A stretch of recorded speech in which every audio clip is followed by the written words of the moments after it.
Welcome back to Squawk Box. 2019 was the year of the pivot to streaming and Disney. Compared to 10 years ago, market share box office pie has become more weighted towards a few studios. Joining us right now for more on the holiday box office and the state of the movie business. Heading right now into the new year, Erik Davis is here, managing editor of Fandango. I should say Fandango. Do we do a disclosure on this? Fandango is we're like family. We are family. We are family, yes. right? You're part of the Comcast family. Mm-hmm. Yes. One of the great acquisitions, by the way, unsung by Brian Roberts. I don't think people always appreciate. People don't even know half the time that Fandango is a Comcast property. I love it. I love being able to buy my seats in advance. Yes. But you know what? Now that I'm thinking about it, since we're all family, there is no Fandango discount for Comcast employees, is there? Oh, jeez. Is there not? I don't know. I'm not familiar with that. Do you pay for? Actually, that's interesting. Given your job and your role in life, do you ever have to pay for a film ticket? Sometimes, yeah. Sometimes. Sometimes I do. But yeah, just take my family. But minimally, hopefully. But I go to a lot of press screenings, right. So the critics, I go with the critics and watch. Okay, so we just showed sort of how the market share of this business has sort of been reshaped, and the question is how you think it will look. I'm actually curious how you think it'll look 5 years from now. Do you think that people are going to see big films in movie theaters ever again?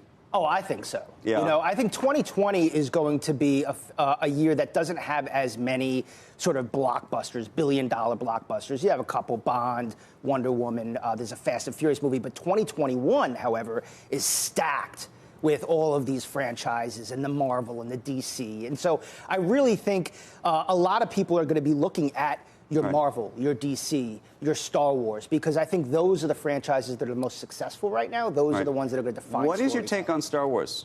I like the Star Wars film. I think it's super entertaining. Right. I think it gives you all the action you want. It gives you the battles you want. It's got a lot of story. So I think critics are kind of hitting it a little bit for its story. But what do you think about the staying power of Star Wars? I think Star Wars can stick around. I look at The Mandalorian, actually, on Disney Plus as really their first step into that next era of Star Wars, where it's tangentially connected to things that are familiar to you, but it's different. You don't have the Skywalkers. You don't have to deal with them anymore. Can we bring up that market share graphic again, where you see Disney has become so dominant over time? Is that because, making a good movie? So look, if you look at your screen right now, you can see, if you look to the right, that big gray spot, that's Disney's got 32% of the market share compared to 10 years ago, they only had 12%. Is that because they're just really good? Have they institutionalized some way? There was one year where Disney didn't have a single loser, which is an astounding thing, because you can have a good cast, a good script, a good director, and you can still have a box office bomb. How did they do that? I think is it luck or is it... They were very smart in the last several years. Not only did they do Marvel and Lucasfilm, which are your Marvel Studios movies and your Star Wars movies, but then they also have Pixar, which are all your Pixar movies, and then Disney Animation. I think Frozen really sort of put them back in the map. Disney Animation back in the late 90s, early 2000s, with the Lion King and the Little Mermaid and stuff like that. They took a time off. And then Frozen, they sort of resurged. So they're really hitting it on all. Well, and they also bought Fox.